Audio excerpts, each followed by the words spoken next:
If you want something out of life, if you want to change yourself, if you want to acquire something, if there's some goal that you want to reach, that is really not easy as some people will make us feel. That living your dream, changing your behaviors, overcoming negative habits, it's challenging. It's hard. Most people go through life never discovering what their talents are. Most people never develop their talents. They have skills and abilities, but if you don't nurture them, if you don't develop them, they will never serve you. Your gifts can take you many places if you develop your gifts. Most of us don't like to do those things that come easy to us. I've always loved to talk to people. I decided, taking this advice, to develop my skills as a speaker.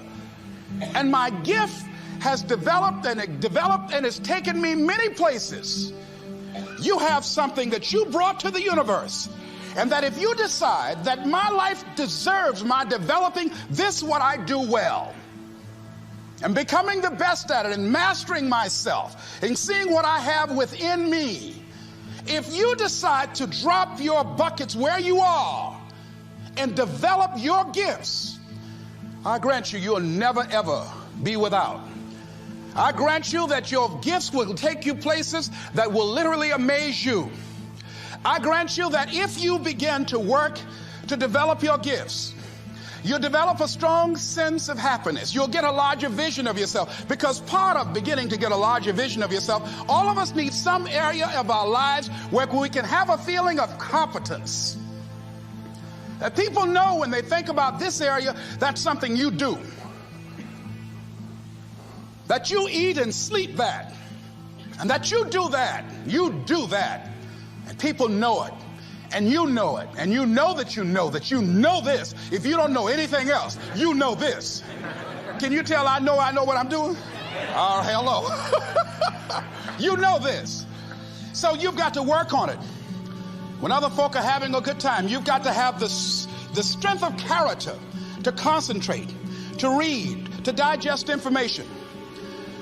If you decide in any particular area that you're concerned about to make a conscious, deliberate, determined effort to read one book a month in that area, in 5 years you'll be among the top 5% experts in the world. I read a minimum of 2 books a week. The average American reads only 1 book a year. If you decide that area that you love, that you are going to master that particular area, in this era of accelerated change, overwhelming complexity, and tremendous competition, as you begin to develop and expand your skills and your talents and your vision of yourself, you will always be in control of your destiny. The next thing is, whatever it is that you want to do, you want to do it massively. I have a friend who was telling me that his sales were down. I said, well, how many phone calls you make a day? He said, 25. I said, double them. Make 50 or 75 or 100. He said, oh man, that's just too much. What do you mean too much? You behind on your bills? You're talking about too much? You know one way to get back on your feet real quick is to miss 2 car payments? You talking about you're tired? There's no competition out here. Decide that you're going to push yourself. Most people won't do that. Most people give up on themselves easily. You know the human spirit is powerful. There's nothing as powerful. It's hard to kill the human spirit. They asked Benjamin Disraeli, a man who became the head of a country at a time when Jews were not allowed out after 10 o'clock. They said, how did you do it? How do you achieve it against such great odds?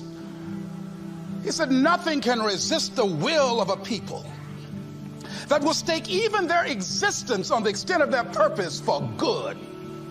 That when you have a made-up mind, when you decide that you want to do something, I was reading something the other day, he said, the power to hold on in spite of everything, the power to endure, this is the winner's quality. The hunger, the ability to face defeat again and again without giving up. This is a winner's quality. You have that quality within you. When you're hungry, you don't care about the facts. You don't care about the odds. Doug Williams played for the Washington Redskins, quarterback. John Elway of the Denver Broncos in the Super Bowl. Everybody was talking about Elway. After the Super Bowl, when Doug Williams made a historic passing game, I asked him, said, how were you able, in spite of all of the negative publicity saying that you couldn't win, how did you do it? He said, I ignored my critics. I just didn't pay any attention to them. I ignored myself because they kept on saying it so much. There were times I doubted whether or not I can do what I needed to do. There's a Doug Williams in everybody here. There's greatness in you. And you've got to learn how to tune out the critics outside and the critic inside. And since I'm going to do this, I'm going to harness my will. And I'm not going to let anything stop me. I deserve this. I'm going to do it until. And this friend, I told him, said, start increasing your calls. I said, I make 100 calls a day. I got a callus in my ear. My ear kind of dark. You can't see it, but it's there.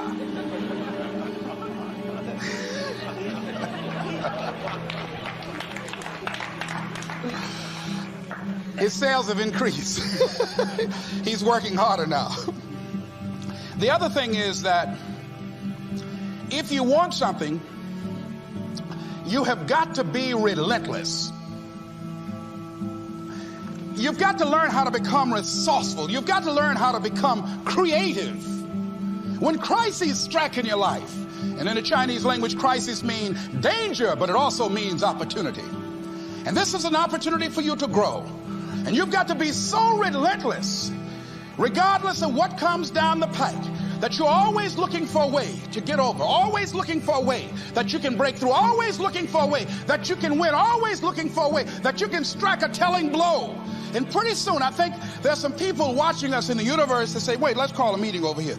You know that guy Mustafa? Look at him down there. He won't stop. Just that fool don't know he can't get over. Look here. Why don't we do this? Let him go and let's mess with somebody else. Just let him go on through.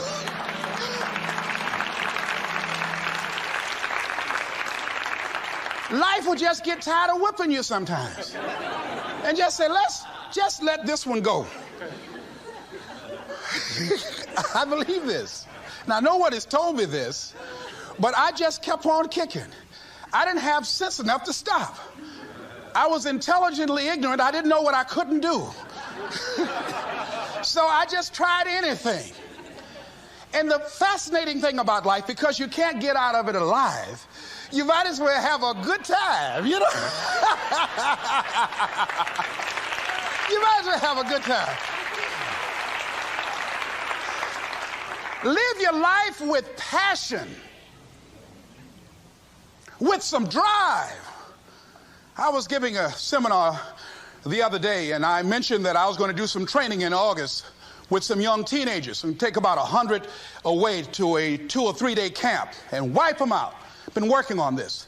So after the speech, one of the parents walked up to me and said, Mr. Brown, I'd like for you to do something for my son. He's not motivated.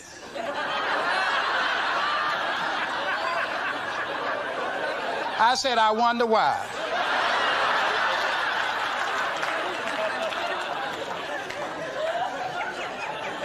I wonder what's wrong with him. He had no fire whatsoever. See, what you do speak so loudly, folk can't hear what you're saying. And so if you don't have any fire, you know, you've got to watch the people, the relationships that you develop. Have people of kindred mindsets. If you're around folk who are dead and negative all the time, they will affect you. You want people that are around you that have smiles on their faces, looking good. I was telling a group last week, Abraham Lincoln refused to hire a guy because of his face. They said, but the guy can't help it. He said, anybody over 30 is responsible for their face. If you have some depressing face looking at you every day, it affects your blood pressure. Keep these dead faces away from you. It's contagious. This is serious. So you've got to watch your countenance, watch your face, have an uplifted expression, watch your body posture. All of these things affect you psychically. You got to be the kind of person that you are fearless. Fearless. Folk leave fearless people alone. There's some people walk through a neighborhood and every dog in the neighborhood would bark at them.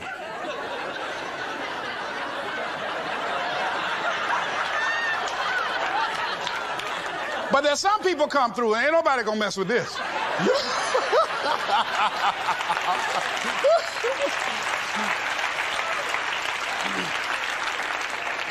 You are unstoppable.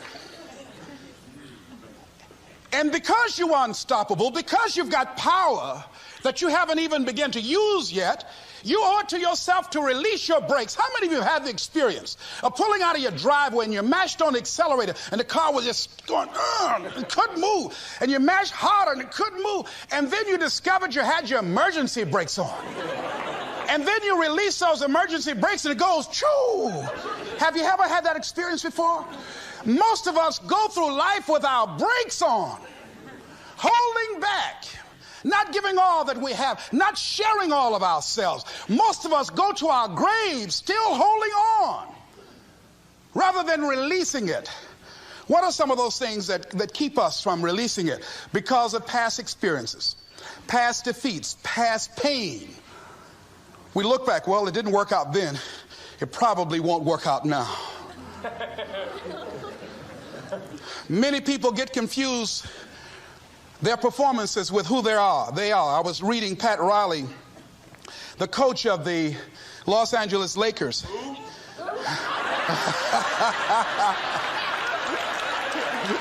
But you're going to like this quote here. After the Trailblazers had blown them out of the water, and I'm sure he said this last night, they asked him, how do you feel? He said, tonight we were exposed for what we are right now.